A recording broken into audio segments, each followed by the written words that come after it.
இங்க ஒருத்தர் ஃபேமிலியோட ஸ்கூட்டில போயிட்டு இருக்கும் போது திடீர்னு பைக்ல வந்த 3 பேர் இவங்களை இடிக்கிற மாதிரி போறாங்க. அதனால இவருமே பயத்துல வண்டியை கீழே போட்டுறாரு. கீழே விழுந்த வேகத்துல யாருக்குமே எந்த அடியும் படல. ஆனா வண்டி மட்டும் ஸ்டார்ட் ஆகல. அதனால இப்ப வண்டியை ஓரமா பார்க் பண்ணிட்டு இவங்க 3 பேருமே நடந்து போக ஆரம்பிக்கிறாங்க. அப்ப போற வழியில ஒரு ஆட்டோவுமே பாக்குறாங்க. அப்ப அந்த ஆட்டோக்காரருமே இந்த லேடியை பார்த்ததுக்கு அப்புறம் தான் இவங்க 3 பேத்தையுமே வண்டியில ஏத்துறாரு. இப்படி ஆட்டோல போயிட்டு இருக்கும் போது திடீர்னு ஒரு ஆட்டோ நிறுத்திட்டு ரெஸ்ட் ரூம் போயிட்டு வந்து மறுபடியும் ஆட்டோ எடுத்துட்டு போவாரு. இப்படியே போயிட்டு இருக்கும் போது திடீர்னு ஒருத்தன் ஆட்டோ நிறுத்துறான். ரொம்ப நைட் நேரங்கிறனால அவனையும் ஏத்திட்டு போலாம் அப்படின்னு சொல்லிட்டு ஆட்டோக்காரருமே சொல்றாரு. ஓகேன்னு பின்னாடி இருக்கவங்களும் சொன்னோன்னே அவரையும் ஏத்திட்டு ஆட்டோல போறாங்க.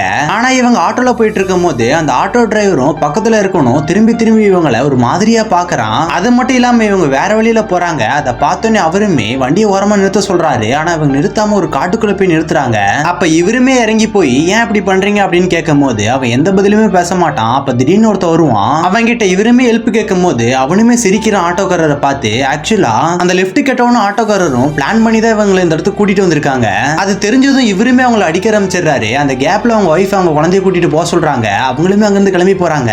ஆனா விடாம இவனுங்களுமே அவங்கள துரத்த அப்ப அவங்களோட ஒய்ஃப் ஒரு கல்லுக்குள்ள அவங்க குழந்தைய ஒளிச்சு வச்சுட்டு இவங்களுமே அதுக்கு பின்னாடி ஒளிஞ்சிருப்பாங்க. ஆனா அவனுங்க அதை கண்டுபிடிச்சு அந்த ஒய்ஃபை கூட்டிட்டு போயிடுறாங்க. இப்ப தன்னோட மனைவி குழந்தையும் தேடி அவருமே ஓடி வருவாரு. அப்ப தன்னோட சத்தத்தை கேட்டு அந்த குழந்தையுமே எந்திப்பா. அப்ப அந்த குழந்தைய பார்த்து அவனுமே அந்த குழந்தைய தூக்கிட்டு போயிடுறான். இவருமே பின்னாடி அந்த குழந்தைய விட்டுருங்கன்னு கால்ல கெஞ்சி பாக்குறாரு. ஆனா விடாம இவரையே அடிச்சிடறானுங்க. ஒரு கட்டத்துக்கு மேல ஒண்ணுமே பண்ண முடியாம ஒரு இரும்பு ராடை எடுத்துட்டு போய் ஒருத்தன் அடிச்சுட்டு தான் குழந்தைய கூட்டிட்டு போறாரு. அதுக்கப்புறம் இன்னும் 2 பேத்தையும் அடிச்சுட்டு தான் மனைவியை கூட்டிட்டு போறாரு. ஆனா இவனுங்களுமே விடுற மாதிரியே தெரியல. பின்னாடி ஆட்டோல இவங்களை துரத்திக்கிட்டே வராங்க. அப்ப முன்னாடி ஒரு போலீஸ்கார் வந்தோடனே அதை பார்த்துட்டு பயந்துட்டு பின்னாடி திருப்பிட்டு போறாங்க.